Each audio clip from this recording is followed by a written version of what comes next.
The supply depot smelled like oil, gunmetal, and dust, the scent of 100 rifles cleaned and stacked like soldiers at attention. It was early morning, and the Colorado sun was just beginning to cut through the mist rolling off the mountains. Inside, soldiers lined up for gear assignments, their voices echoing across the steel walls. Then she stepped forward. Sergeant Lara Keene, quiet, expressionless, her uniform neat to the point of obsession.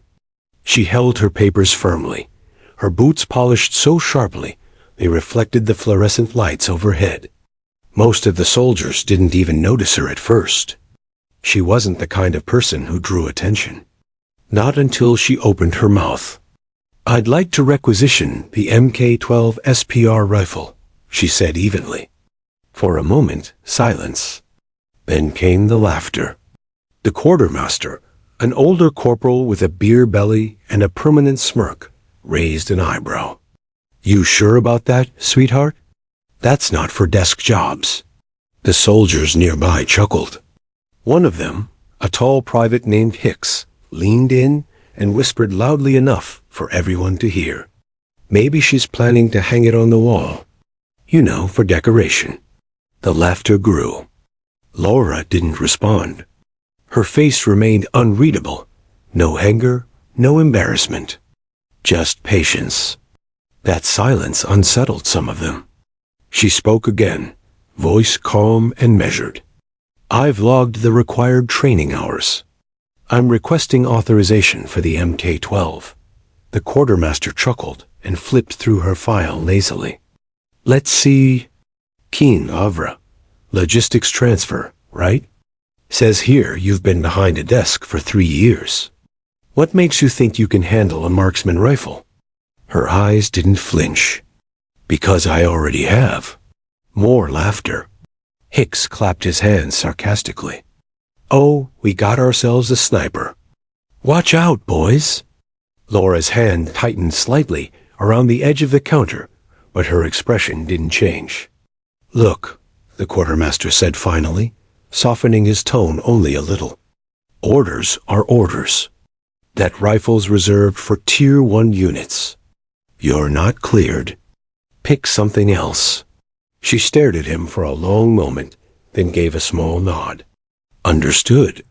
She turned and walked out, ignoring the whispers behind her. Outside, the cold mountain air hit her face. The laughter still echoed in her ears, not because it hurt, but because it was so familiar.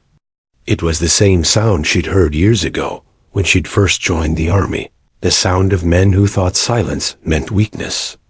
That night, while most of the base slept, Lavra was at the firing range. The wind was sharp, the kind that cut through bone. The lights buzzed overhead, and the target stretched out into the darkness. She carried an old M4 carbine, the only weapon she was allowed to sign out. She didn't need anything more. She set up her stance, firm, balanced, feet planted perfectly. Her breath slowed. One exhale, one squeeze. The rifle cracked, echoing through the still night. The first shot landed dead center. Then another, and another. When the magazine emptied, she reloaded in less than 2 seconds and fired again, a rhythm of precision and calm, like a heartbeat made of thunder. At the end of the night, when the sergeant on duty came to close the range, he stopped behind her. The target's downrange looked shredded, a perfect cluster of holes, no wider than a coin. "Damn," he muttered. "You training for something?" Laura didn't look up. Always. The next morning, whispers followed her. Hicks had seen her at the range. He'd told the others. "She's crazy," one said. "She was out there until 3 a.m. "Yeah, but did you see her shots?" Another replied quietly. "Dead on. Every time. She probably just got lucky." But luck didn't explain the precision. Luck didn't explain why she moved like someone who'd done this 1,000 times before. In the cafeteria, Lavra sat alone, her tray untouched. Across the room, Sergeant Voss, Her squad leader watched her with mild irritation. He'd requested her transfer to his team 3 weeks ago, and he already regretted it. She didn't talk, didn't joke, didn't blend. She was efficient, precise, unnervingly calm, and to him, that was suspicious. Voss was old-school army, loud, commanding. He believed in earning respect through aggression. Soldiers like Laura didn't fit in his world. He stood up, walked over, and dropped his tray across from her. "You like the range, huh?" She looked up, her eyes cool and steady. "Yes, Sergeant. You trying to prove something?" "No, Sergeant." He leaned closer. "Then why the special rifle request? You trying to play sniper?" "No, Sergeant." "Then what are you doing?" Her reply was simple. "Keeping my skills sharp." He frowned. "You saying you were a shooter before?" Lavra hesitated for the briefest moment. "Something like that."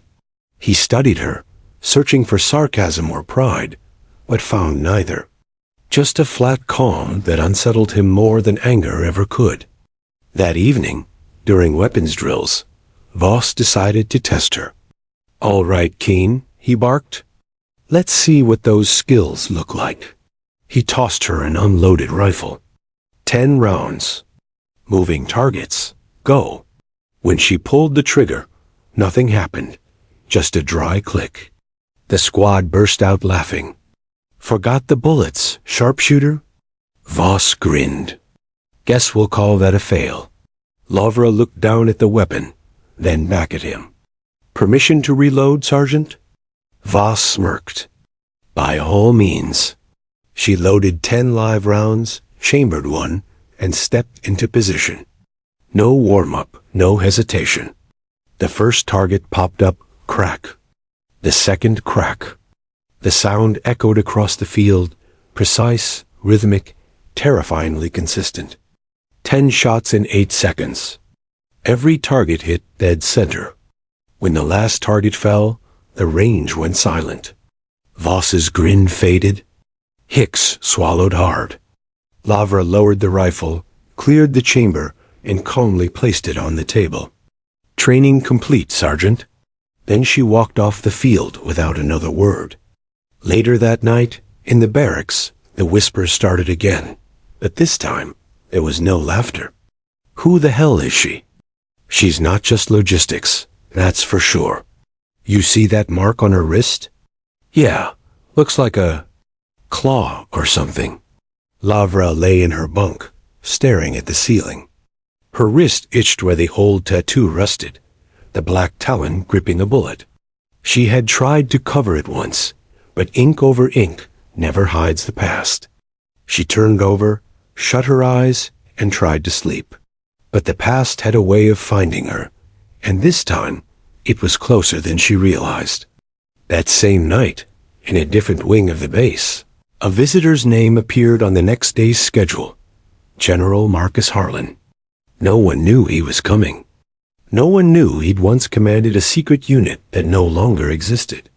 And no one knew that when he saw the mark on Lavra Keen's wrist, everything, every secret, every lie, every buried memory would come crashing back to life.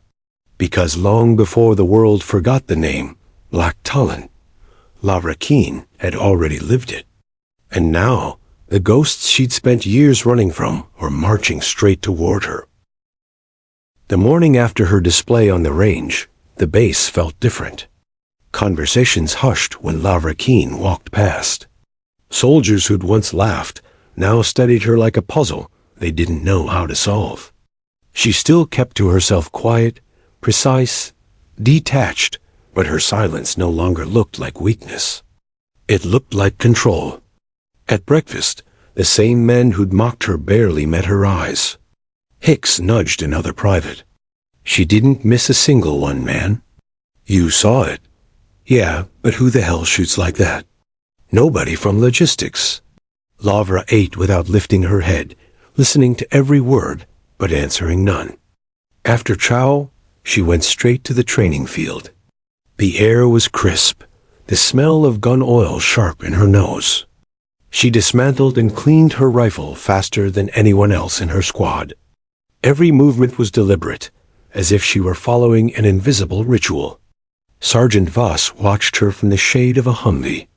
His pride stung more than he admitted. He'd built his authority on being the best shot in the unit, and a newcomer had humiliated him in front of everyone. He wasn't going to let it go. At noon, he called a surprise drill.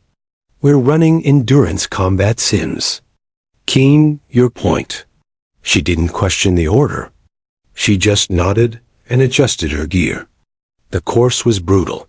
Steep hills, obstacles, low-crawl trenches thick with mud. The others grumbled, but Lavra moved like a machine. Where they gasped for breath, she paced her breathing.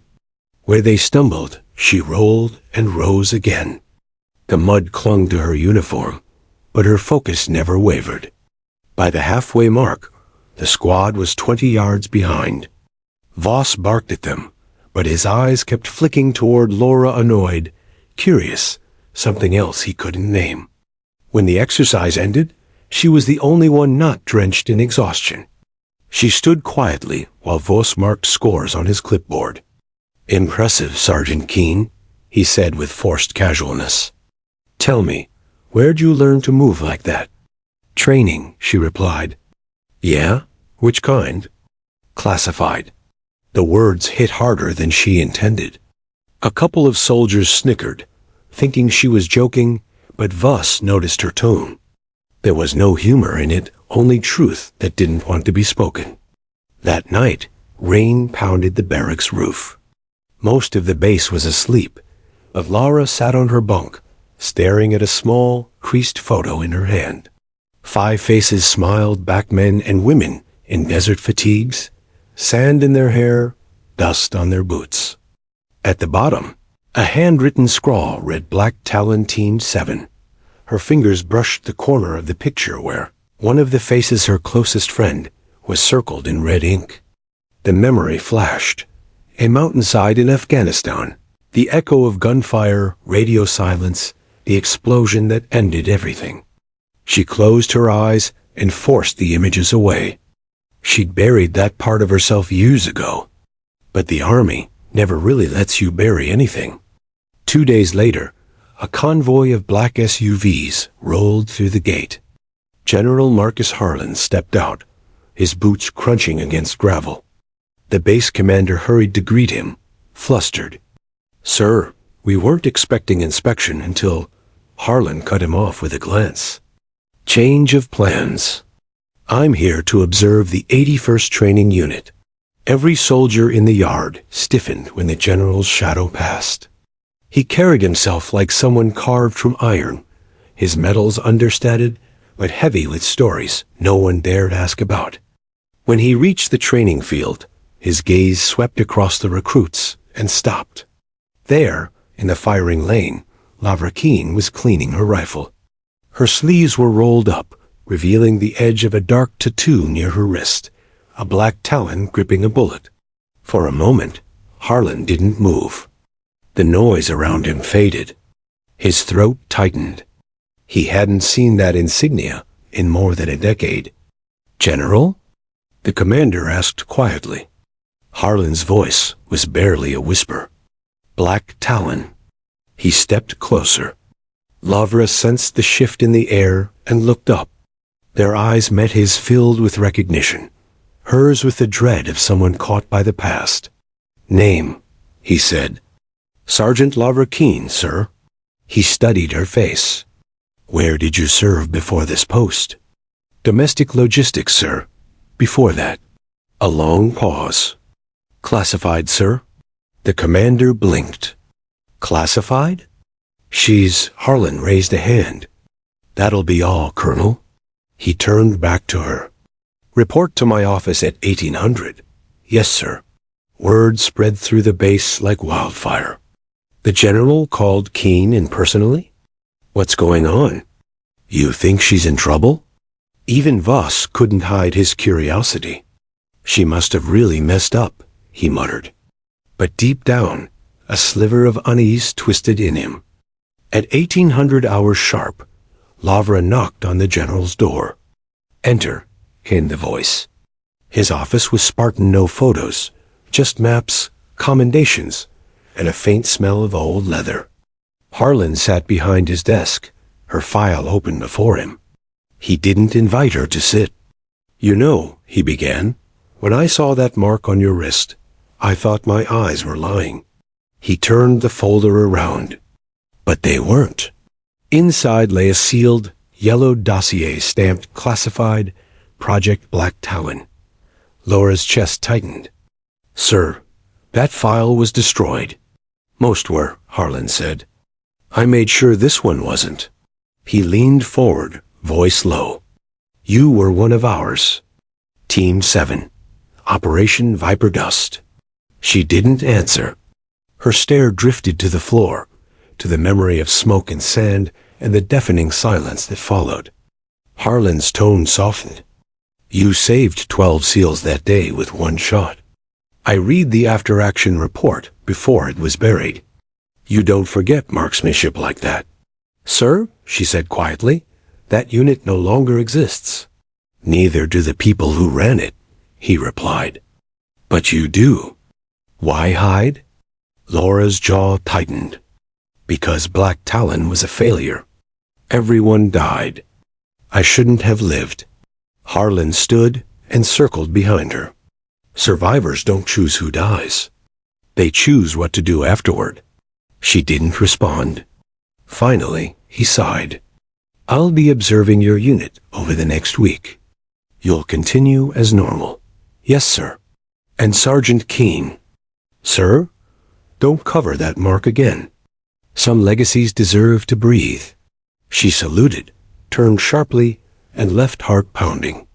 Outside, the sun had dipped behind the mountains, leaving the base cloaked in orange haze.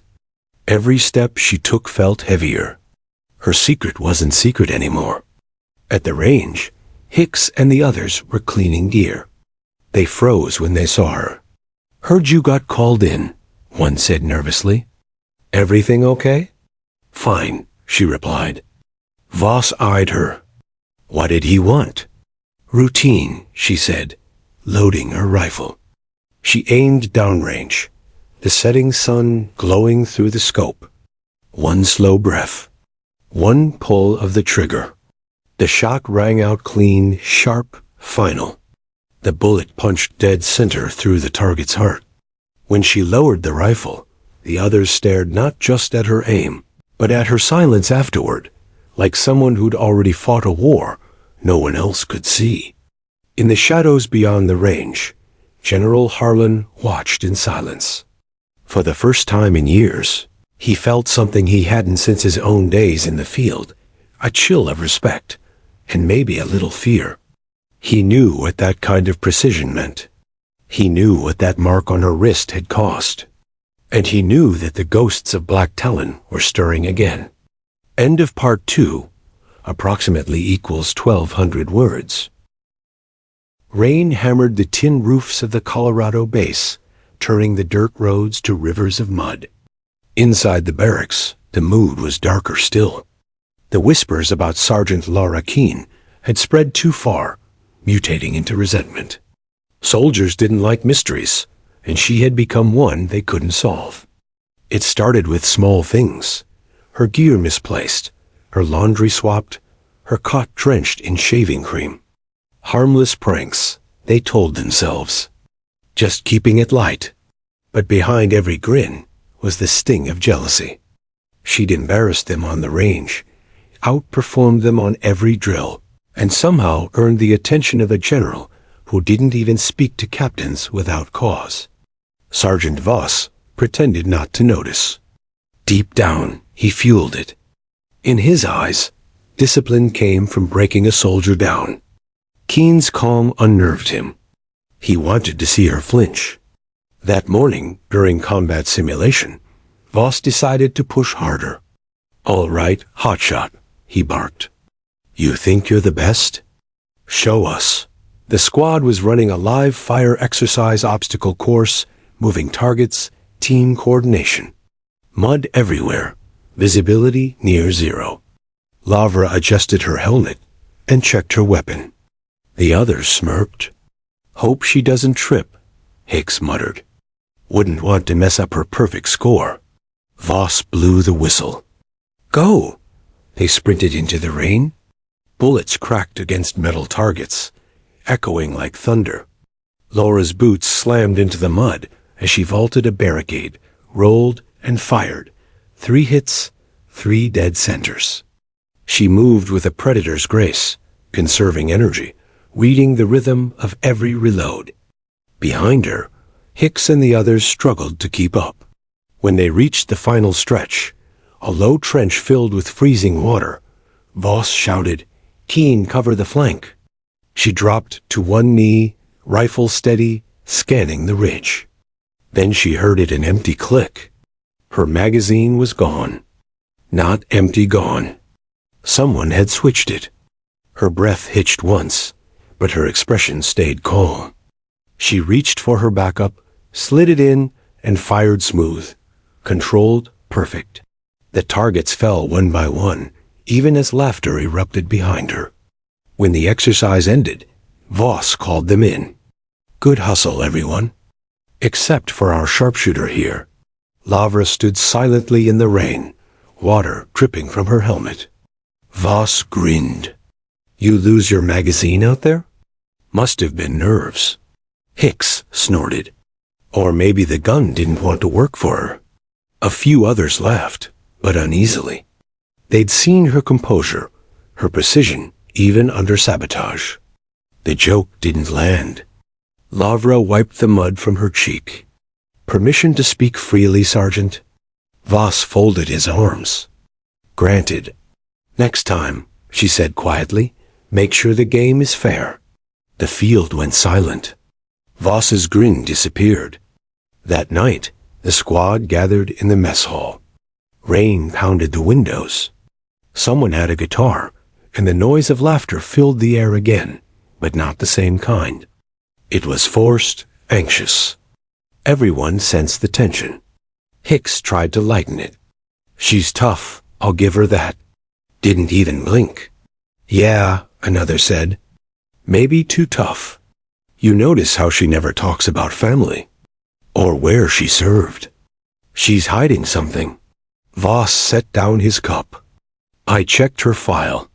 It's mostly blacked out. Logistics transfer, my ass. She's probably some screw-up they buried here." The door creaked open. Lavra stepped inside, drenched from another night at the range. Every head turned. The conversation stopped.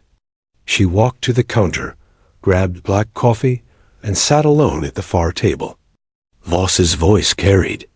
"What's it like, Keen? Being everyone's favorite mystery?" She didn't respond. He stood and walked toward her.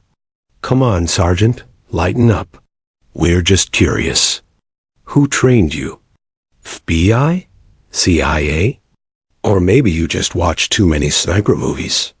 The room waited for her to snap, to yell, to give them something human.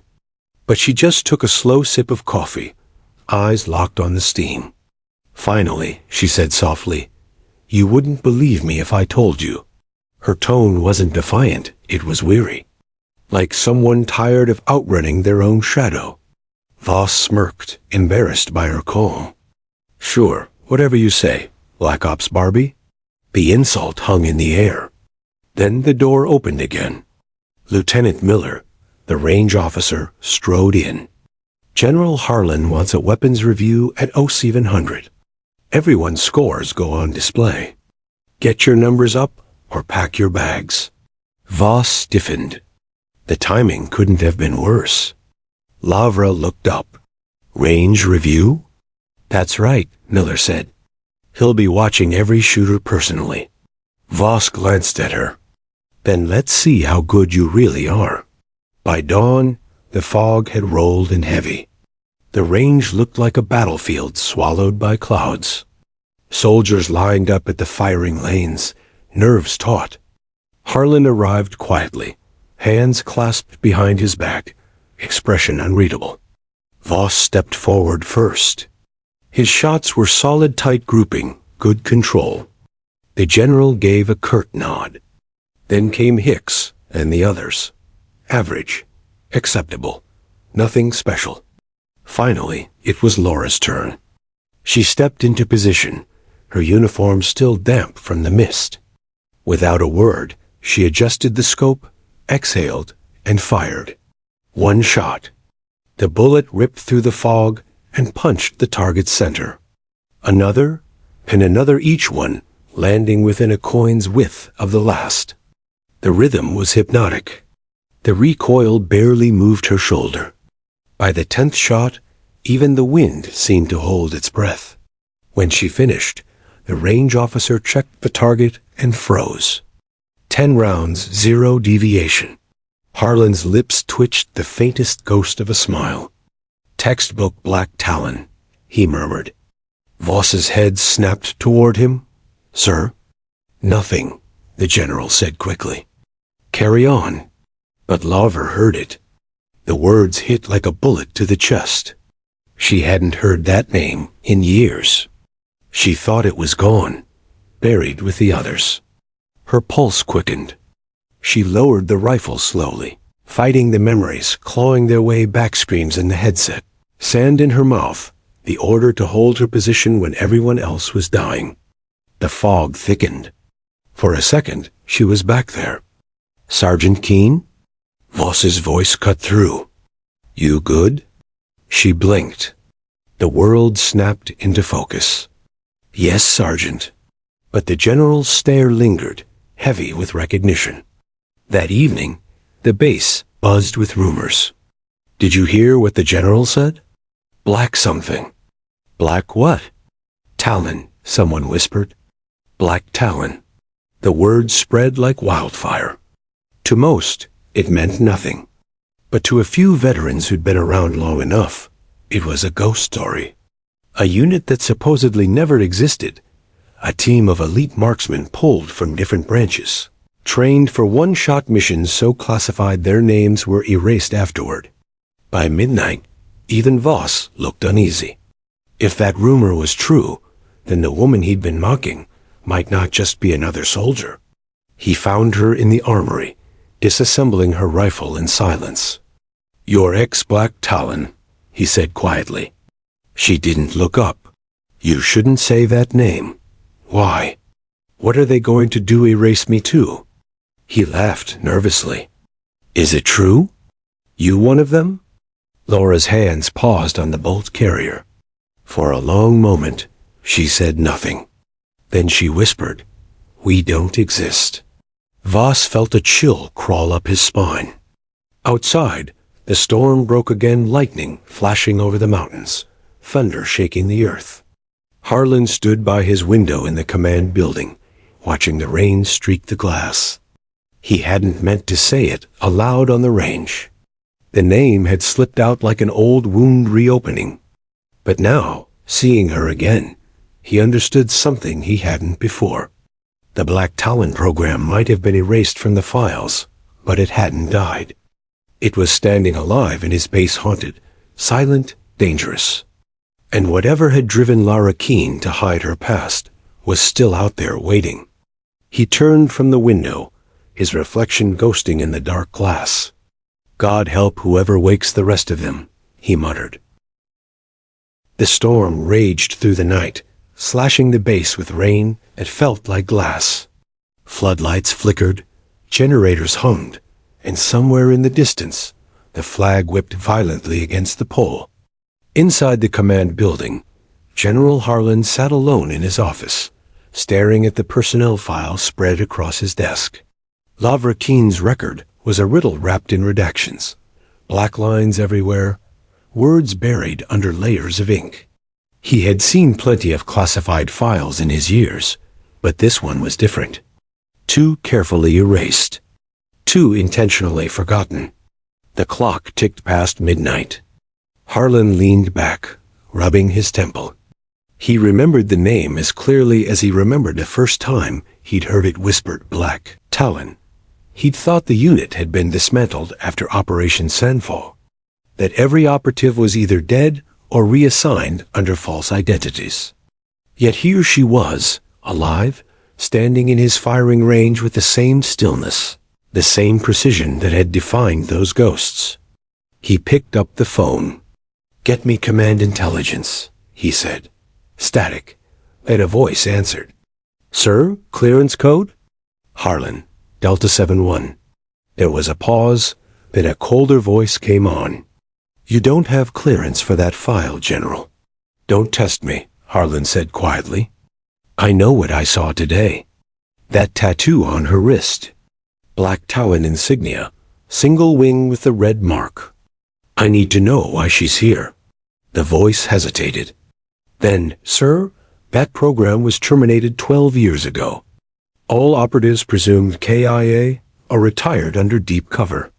If one surfaced—" "She hasn't surfaced," Harlan cut in. "She's in my unit." The silence on the line deepened. "General," the voice said finally, "you'll want to tread carefully. That project was buried for a reason." Click, the line went dead. Harlan stared at the receiver, the sound of rain filling the room. At dawn, the base was quiet. Mist coiled through the training yard, and the world seemed to hold its breath. Laura sat on the steps outside the barracks, cleaning her rifle in silence. Every motion was methodical, deliberate, like ritual. Sleep hadn't come. Every time she closed her eyes, she saw it again, the desert, the smoke, the bodies. The last mission of Black Talon. She thought she'd buried it all when she left. Changed her name. Vanished into logistics work, where no one asked questions.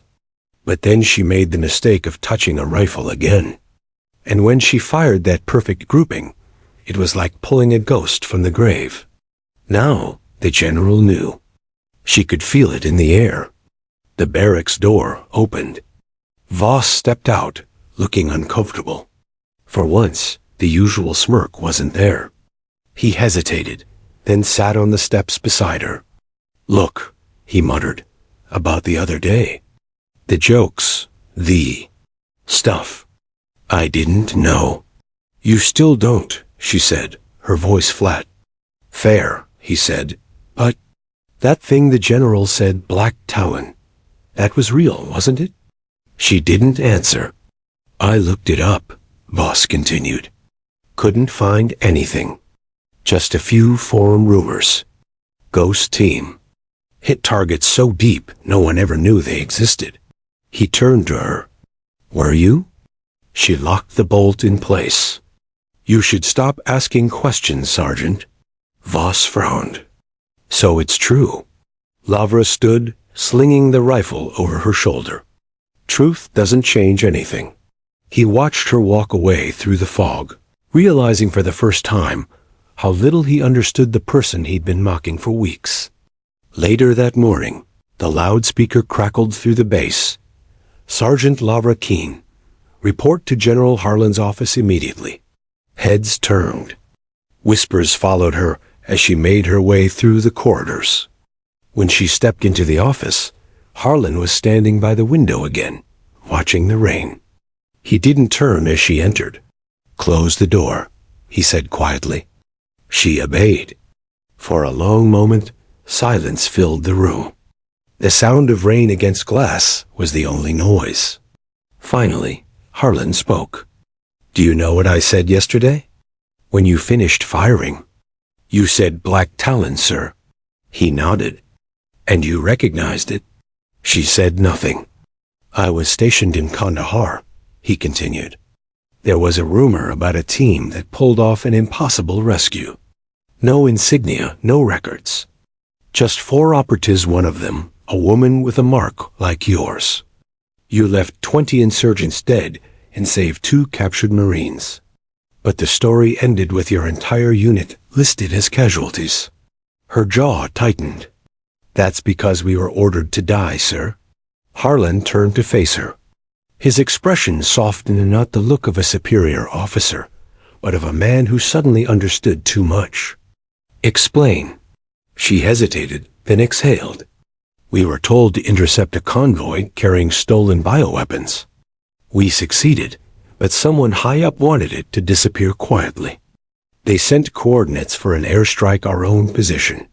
My God, I was the only one who survived. I was rescued 2 days later by locals. I was supposed to stay dead. I wanted to. The words hung between them. Harlan sat down heavily. They buried you to cover their mistake. Lavra nodded. I didn't care. I just wanted to be done. But when I joined this base, I thought, maybe I could start over. Until you said that name. Harlan studied her face, steady, stoic, but haunted. You can't hide forever, Sergeant. Whoever gave that order, he's still out there. And if he finds out you're alive, I know.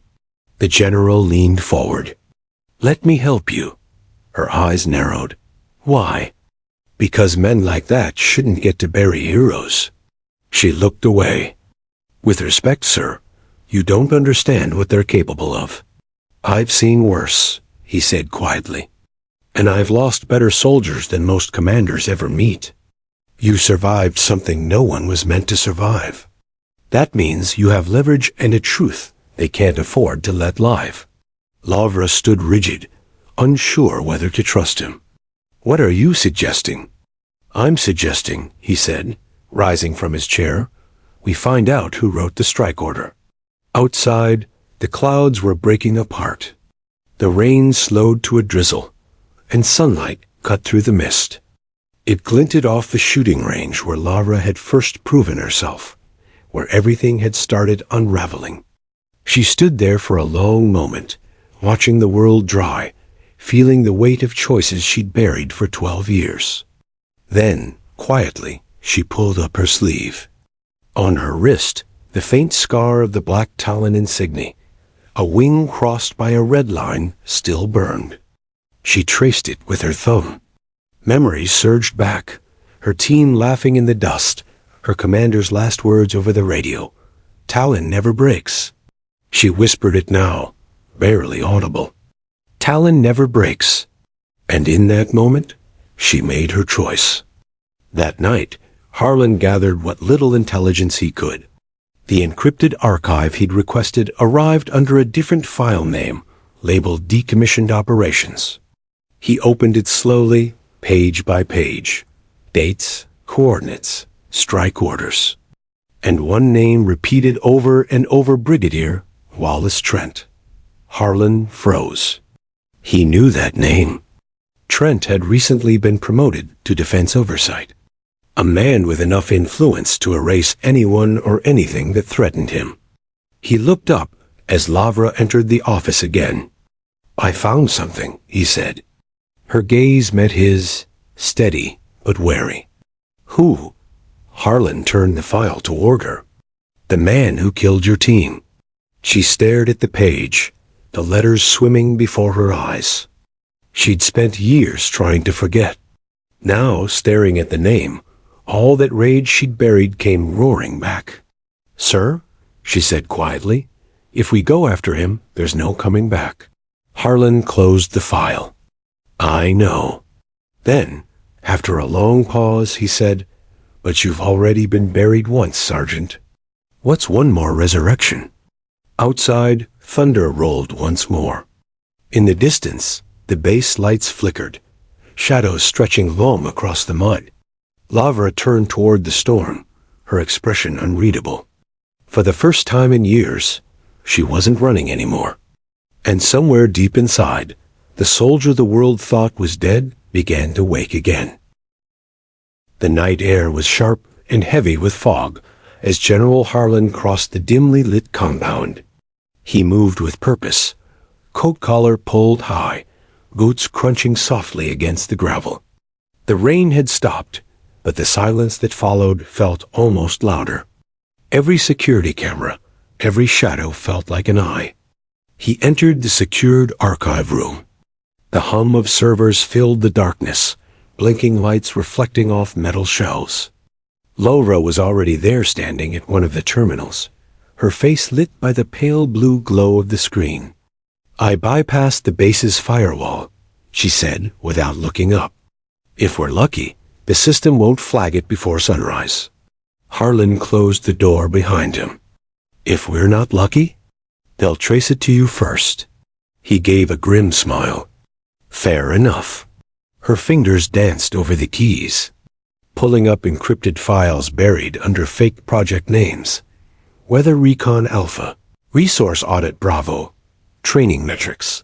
But each one, when decrypted, pointed back to the same Operation Sandfall. Lines of data scrolled past. Satellite feeds, strike coordinates, command logs. Then there it was. A file titled Black Talon Strike Authorization 114 Theta. Lavra froze. Her pulse thudded in her ears. She opened it. Inside was a single page, a timestamp, a digital signature, and a simple line of text. Authorization confirmed. Execute fire order at 3:20 hours. Target, Task Force Talon. Classification, Internal Liability. Below it signed, Brig Wallace Trent. Lavra stared at the words, numb. He called us liabilities, she whispered. Harlan's jaw tightened. He buried you to protect himself. For a long moment, neither spoke. Then Lavra exhaled slowly. We can't expose him from here. Every document that mentions Black Talon will be erased the second he realizes we're digging. Harlan nodded. Then we'll have to move fast and off the record. They met again the next evening in an empty hangar on the edge of the base. The floodlights were off, only a single bulb swinging gently above a workbench. Spread across the table were printed maps, old mission logs, and a single black and white photograph. 4 operatives stood shoulder to shoulder in desert fatigues, faces half hidden by goggles and dust. Laura's eyes softened. That was us. She pointed to each figure. Davis, Min, Vega, and me. Harlan studied the image. Good soldiers? The best, she said quietly. We trusted each other with our lives. We never questioned orders. Until that day. She pulled a folded scrap of cloth from her pocket, a faded patch with the Black Talon insignia, edges torn.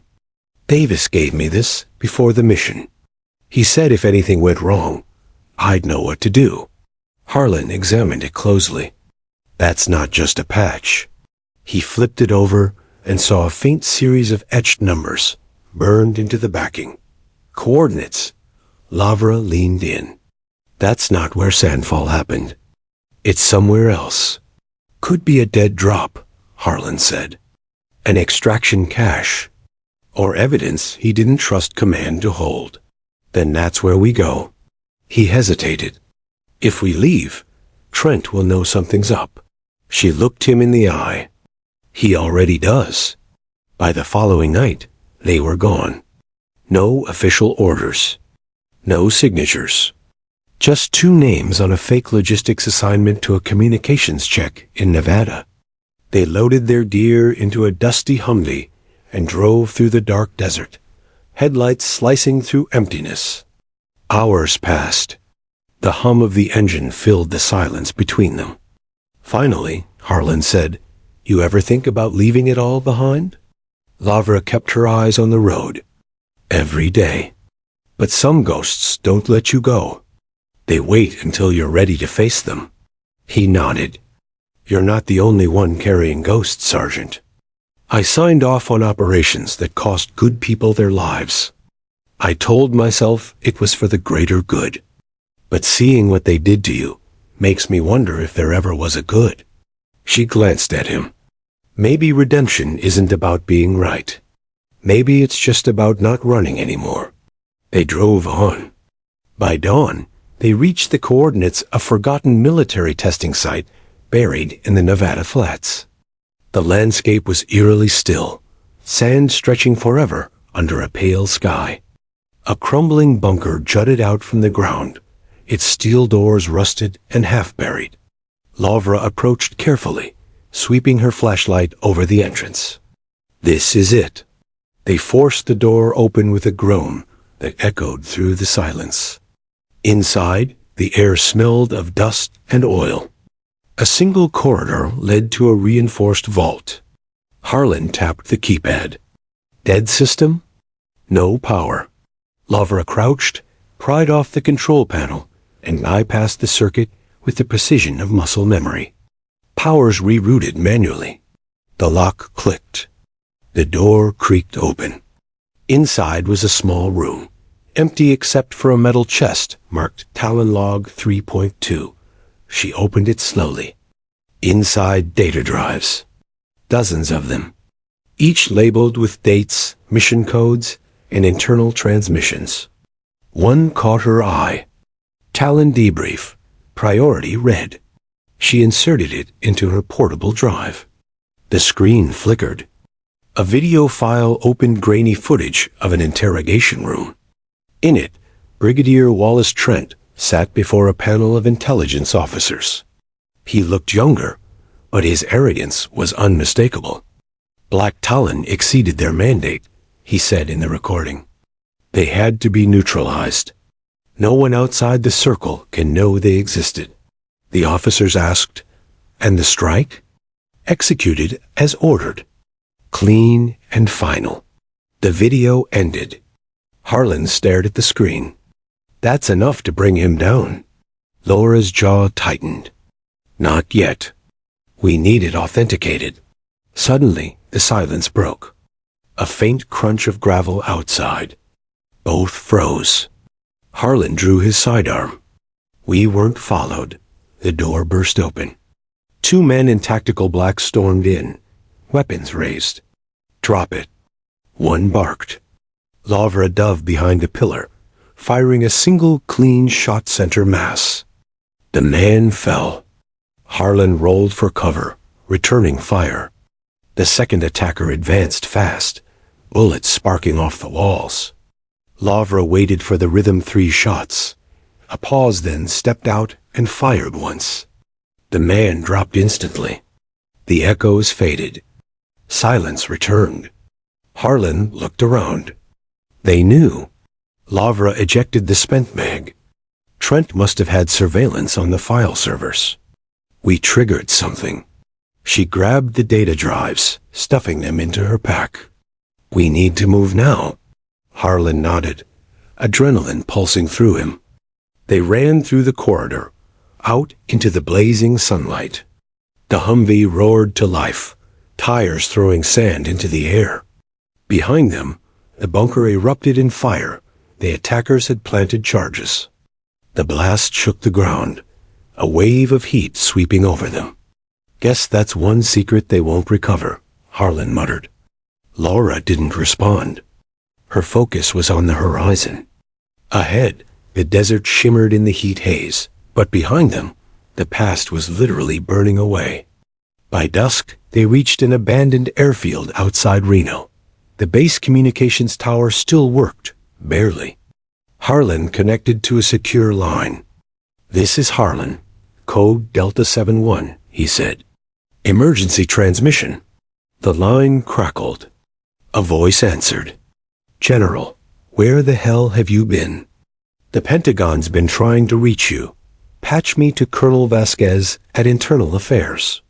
Pause. Sir, Vasquez died last month. Harlan's stomach sank. How? Car accident. Unconfirmed cause. He exchanged a glance with Lavra. Trent's cleaning house, she said quietly. Harlan turned back to the transmitter. Then we do this ourselves. He opened the satchel and pulled out the drive. We take this public. No filters, no bureaucracy. Lavra stared at him. You know what that means. They'll call it treason. He nodded. Maybe, but truth always sounds like treason to the ones living a lie. She looked out at the horizon, the sun bleeding red over the desert. For the first time in years, she felt something unfamiliar. Not fear, not guilt, purpose. Then let's make sure they can't bury it this time, she said. That night, under the fading stars, they prepared the transmission that could expose everything Operation Sandfall, the cover-up, the general who murdered his own soldiers. And somewhere deep within the Pentagon, Alarms were already beginning to flash red. The night was unnaturally still over the Nevada desert. The stars hung low, like cold glass against the ink of the sky. Inside the abandoned airfield, the only sound was the hum of an old generator struggling to stay alive. Lavra Keen crouched beside a flickering console, eyes scanning lines of encrypted code. Her fingers moved fast, transmitting the data they'd stolen from the bunker, the file that could expose Brigadier Wallace Trent, and the truth about Operation Sandfall. General Harlan paced behind her, his boots echoing softly in the hangar. Every few seconds, he checked the dark horizon through the cracked window. "How long until it uploads?" he asked. 40 seconds if the signal holds, she said, voice low but steady. Long enough for the system to mirror the data to 3 independent networks. Once it's out, they can't bury it. "Then let's hope your ghosts are better at encryption than mine," Harlan muttered. Before she could reply, a sharp ping flashed on the screen, connection disrupted. She frowned. They found us. Outside, the faint whine of rotors cut through the night. Harlan grabbed his binoculars, scanning the horizon. A formation of dark helicopters swept toward them, low and fast, kicking up dust like a storm. "Military issue," he said grimly. "Trent's people." Lavra yanked the hard drive from the console, slipped it into a metal case, and slung her rifle across her back. "We're leaving." They sprinted through the hangar, the sound of rotor blades growing louder until the entire building shook. Floodlights snapped on from the choppers, white beams slicing through the darkness. "Move!" Harlan barked. They burst through the side door as bullets tore through the metal walls. Sparks showered down. The desert wind hit them like a wave as they dove behind an old cargo truck. "Cover me," Lavra shouted. She rolled out, took aim, and fired at the nearest chopper's searchlight. The glass shattered, plunging half the field into darkness. Harlan returned fire, each shot deliberate. The attackers advanced in formation, silent, efficient. These weren't random mercenaries. They were trained, precise, military. This isn't a retrieval team, Harlan realized. They're here to erase us. Lavra loaded another magazine.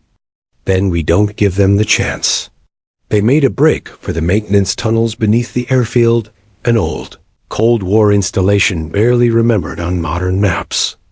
Lavra kicked open a rusted hatch, and they dropped into the darkness below just as the hangar above exploded. The tunnel was narrow, lined with decaying cables and dripping water. Their flashlights cut through the dust. "How deep does this go?" Harlan asked. 3 miles, Lara said. It should lead to the ridge outside the perimeter. They ran in silence for several minutes until the tunnel split. Lara stopped. "Left leads to the old Cum's room. Right goes to the desert. Which do we take?" Before she could answer, a faint noise echoed behind them, boots splashing in shallow puddles. "They're in the tunnels," she said. Without hesitation, she shoved the data case into Harlan's hands. "Go right." He frowned. "And you?" "I'll slow them down." "Keen, sir, that's an order." Their eyes met. For a heartbeat, neither moved. Then Harlan nodded, took the case, and sprinted down the right passage. Lavra turned left, her rifle raised. The air was thick with dust and memory. She could almost hear her old team beside her again. Vega cracking a joke, Min humming under his breath, Davis whispering, "Talon never breaks."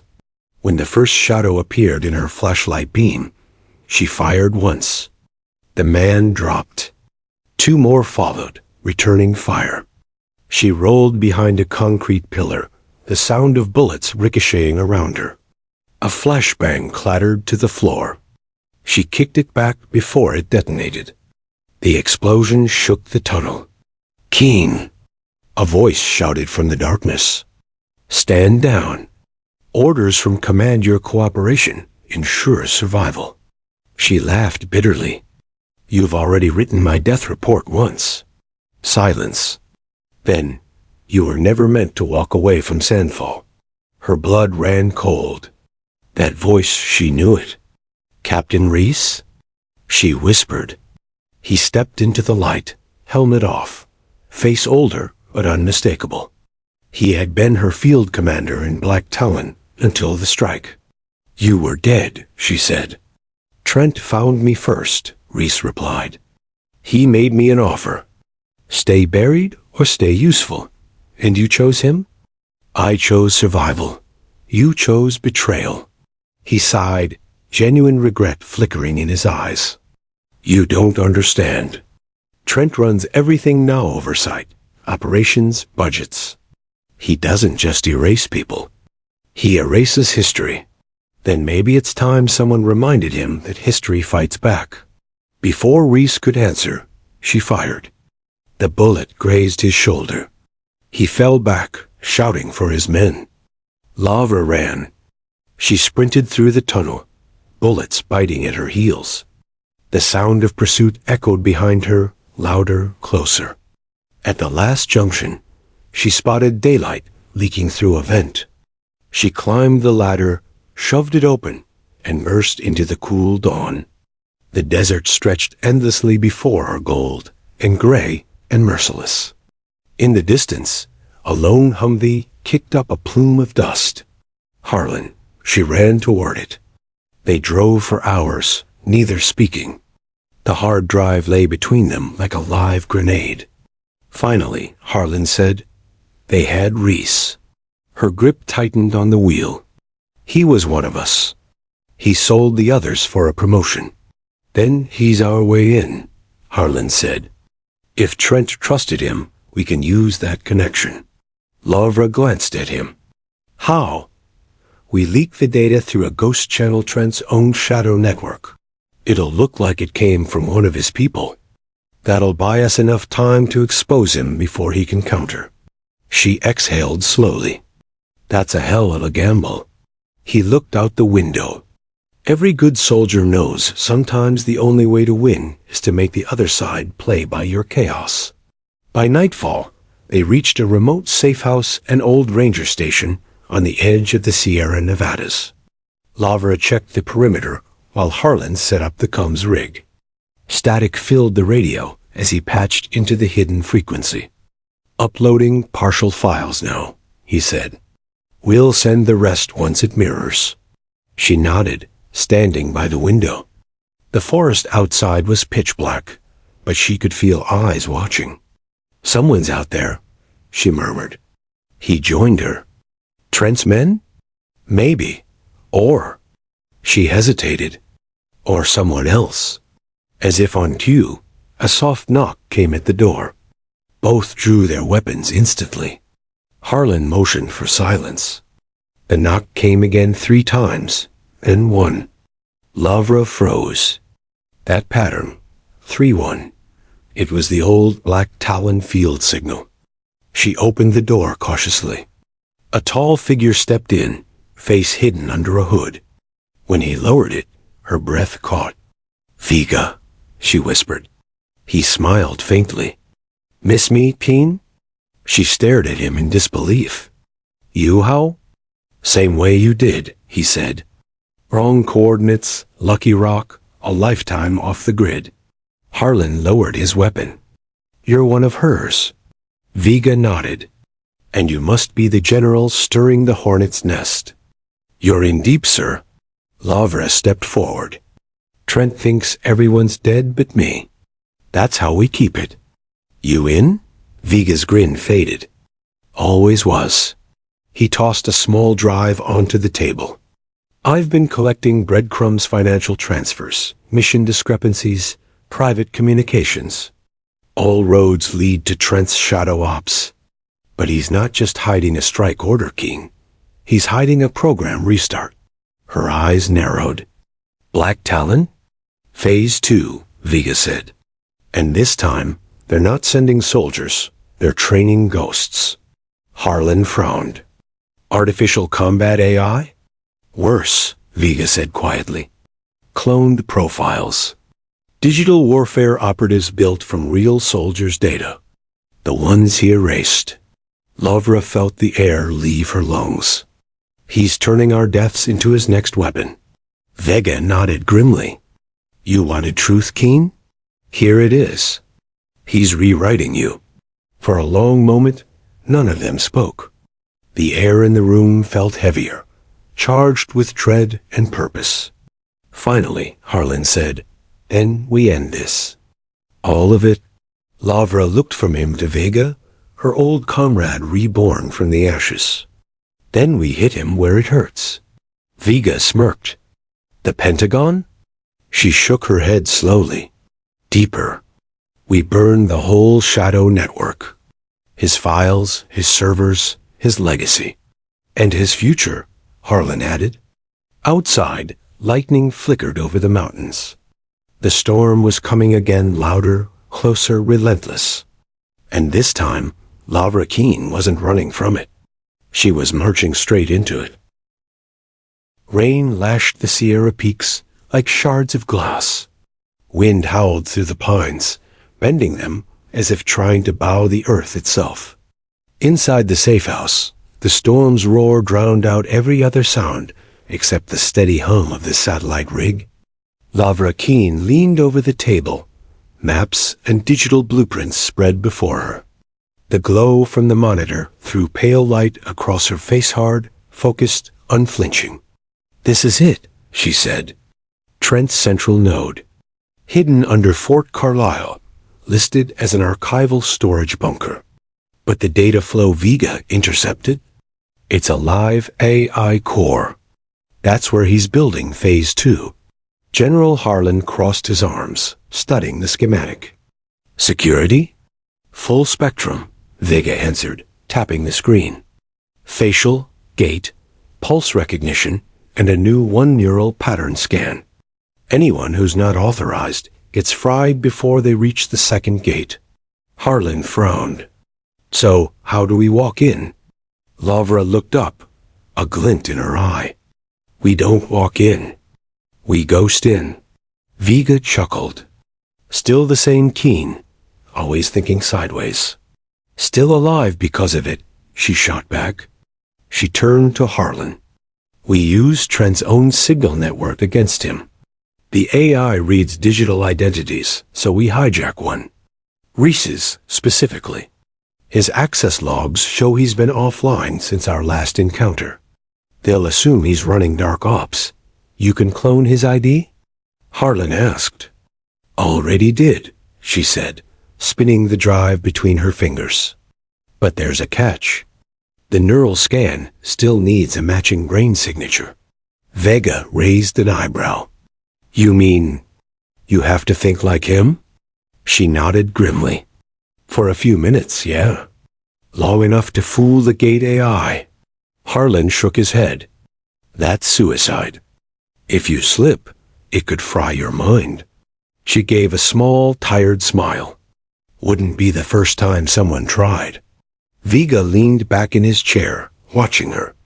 You know, I used to think you were crazy for volunteering for Talon. Now I think you just hate unfinished wars. She looked at him. You're not wrong. By dawn, the storm had moved east, leaving behind a thick fog that blanketed the valley. The trio descended toward Fort Carlisle, a silent fortress built into the side of a mountain, invisible from above. From a distance, it looked abandoned rusted fences, cracked asphalt, a few derelict hangars. But beneath the surface, miles of underground labs hummed with power. As they approached the outer fence, Vega disabled the motion sensors with a portable jammer. The air shimmered faintly, then went still. Windows open, he whispered. They slipped through the breach and moved across the cracked runway, keeping low. The world was eerily silent except for the distant hum of electricity and the soft crunch of their boots. At the access shaft, Lavra crouched, connected a cable from her wrist pad to the control lock. A stream of code flooded her screen. 3 layers of encryption, she murmured. Trent really doesn't want visitors. Can you break it? Harlan asked. She smirked. I built the first version. 30 seconds later, the lock clicked open with a hiss. They descended the steel ladder into darkness. The shaft opened into a corridor lined with white light and polished metal. Cameras followed their every move. Remember, Lavra said softly, sliding on the neural link band. Once we pass the gate, no mistakes. The AI reads emotion like a fingerprint. Don't worry, Vega muttered. I stopped feeling things in 2012. Lavra inhaled deeply, pressed her hand to the scanner, and whispered, Override. Captain Reese accessed Delta 9. For a tense moment, nothing happened. Then the mechanical voice replied, Identity confirmed. Welcome back, Captain Reese. The steel door slid open. They entered.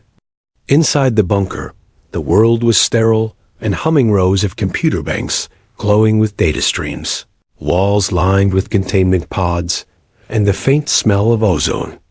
Vega's eyes darted around. Feels like walking through a memory. It is, Lavra said quietly. They built this off Black Talon's architecture. Every pod stores a behavioral profile. Ours are teams. Everyone from the program. Harlan frowned.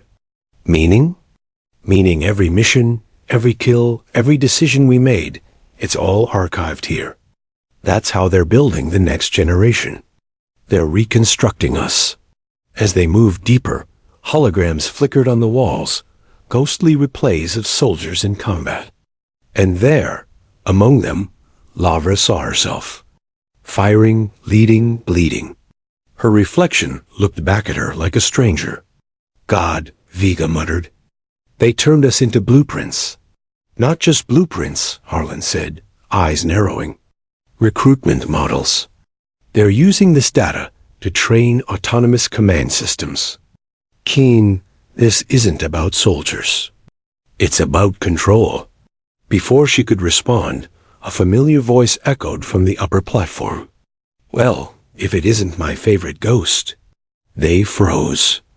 Brigadier Wallace Trent stepped out from the shadows, flanked by guards. He looked almost amused, his uniform immaculate, his eyes cold and calculating.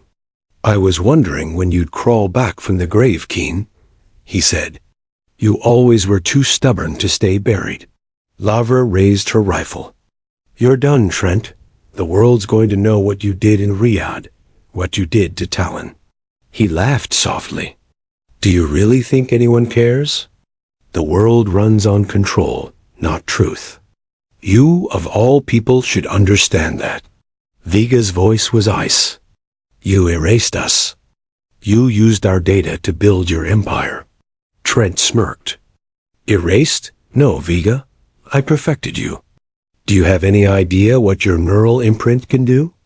The AI you helped shape can predict enemy behavior before it happens. Entire wars won before the first bullets fired. You're building gods out of ghosts, Lavra said. Exactly, Trent said. And every god needs a martyr. Your death will be poetic. The guards raised their rifles. But before they could fire, the lights flickered. Then darkness. Vega grinned. You shouldn't have left your backup servers on the same grid, boss. Chaos erupted. Gunfire, shouting, alarms blaring. Red lights bathed the corridor in blood-colored glow. Lavra dove behind a console, returning fire. Harlan moved like a machine, his every shot precise. Vega hacked into the nearby control terminal, sealing off exits and triggering lockdowns. Trent vanished into the upper lab, shouting for containment. Lavra chased him. The upper level was a labyrinth of glass and steel. Sparks rained from the ceiling. Sirens wailed. Trent ran toward the AI core chamber, clutching a data key. Lavra followed, heart pounding, every muscle burning. He slammed the final door shut, but she overrode it, stepping into a circular chamber filled with holographic light. In the center floated a massive construct, hundreds of faces flickering across its surface, soldiers and civilians alike, merging and dissolving. The core spoke, its voice eerily calm. "Welcome, Commander Keen. Black Talon recognizes your authority."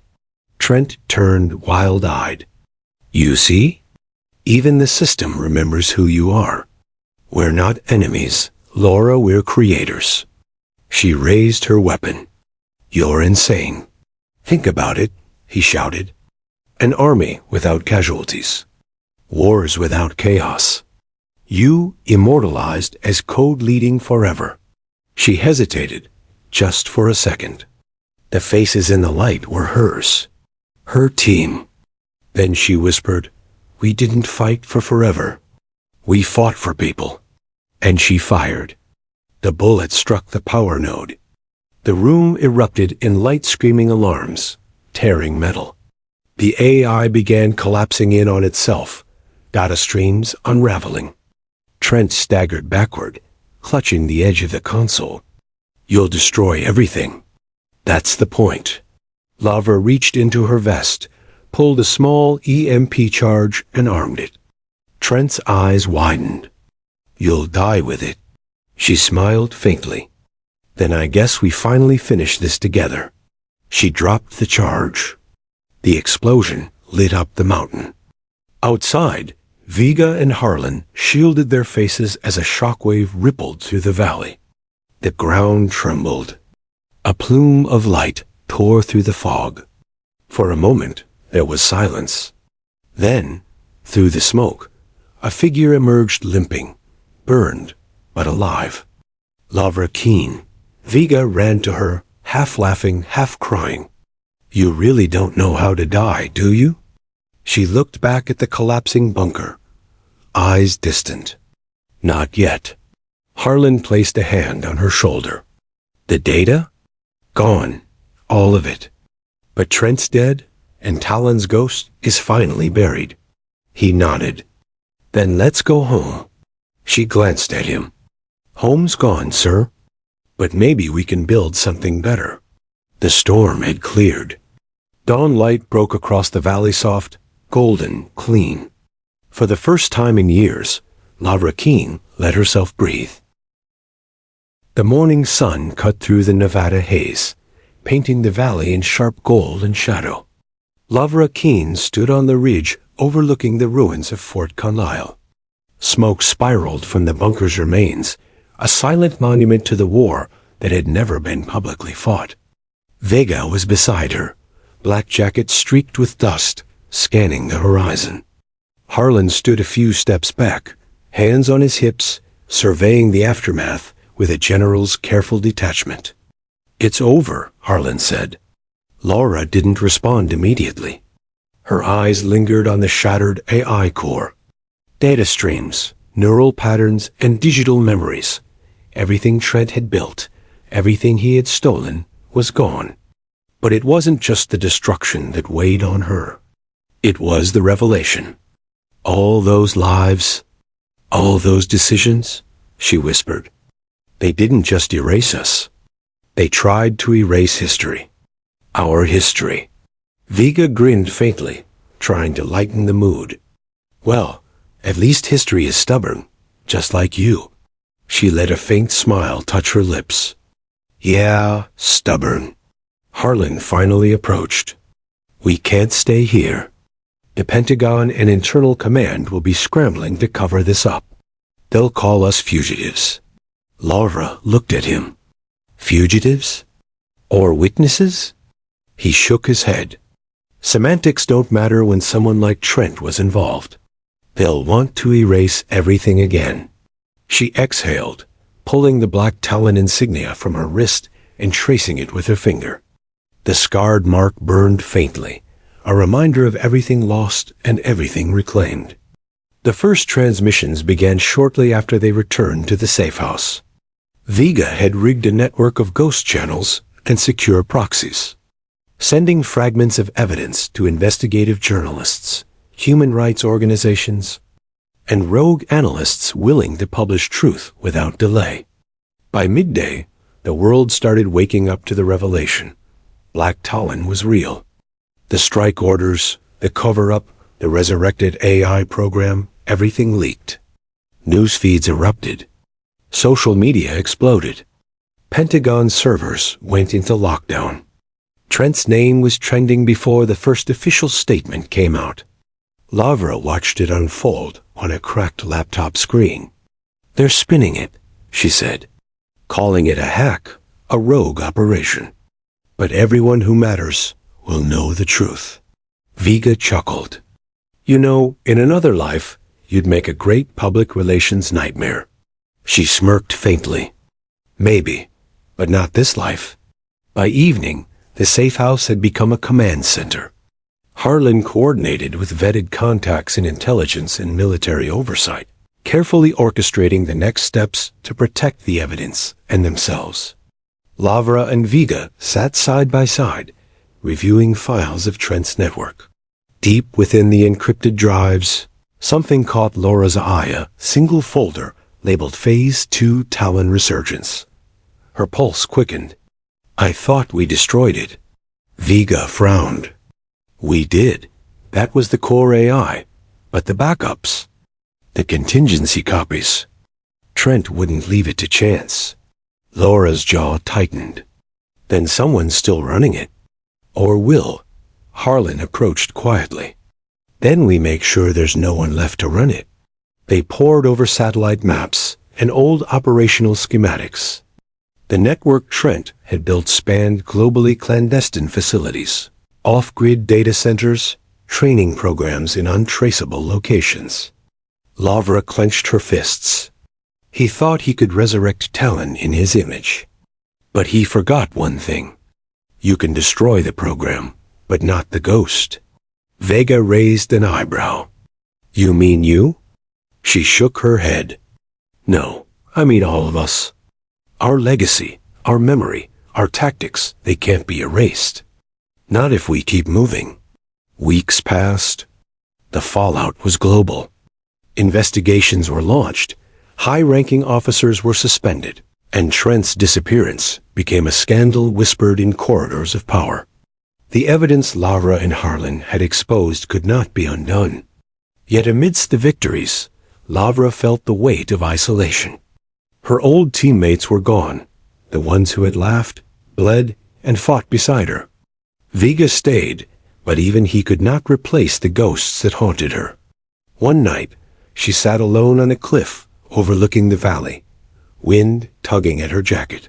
She traced the scar on her wrist, speaking softly into the dark. "Talon never breaks," she murmured. A soft voice interrupted her thoughts. "You're right."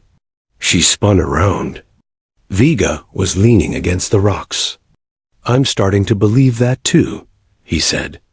"Even after all this?" she asked. He nodded. "Especially after all this. You survived them, beat them. You turned their weapon against them.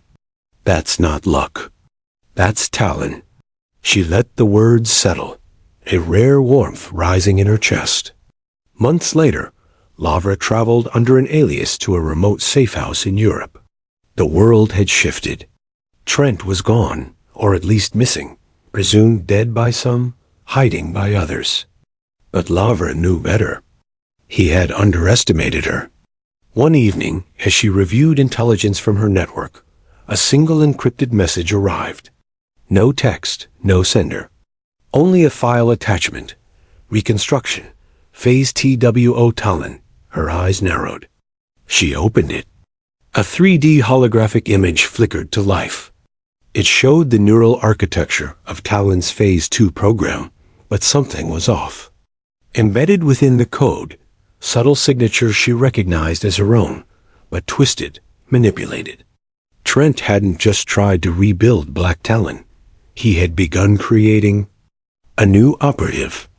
A digital phantom designed to anticipate every move she could make, every choice she could take. Laura's fingers trembled slightly over the keyboard. "He's not gone," she whispered. Vega appeared behind her, eyes dark. "Looks like the ghost isn't finished haunting us." She stood, determination hardening her features. "Then neither are we. If he thinks he can rise from the ashes, we'll be waiting in the fire." For the first time in years, Lavra Keen felt alive, not just in body, but in purpose. Every strike, every mission, every scar had led to this. She turned to Vega. "We finish this together." He nodded. "Always." The wind howled outside, carrying the first frost of winter.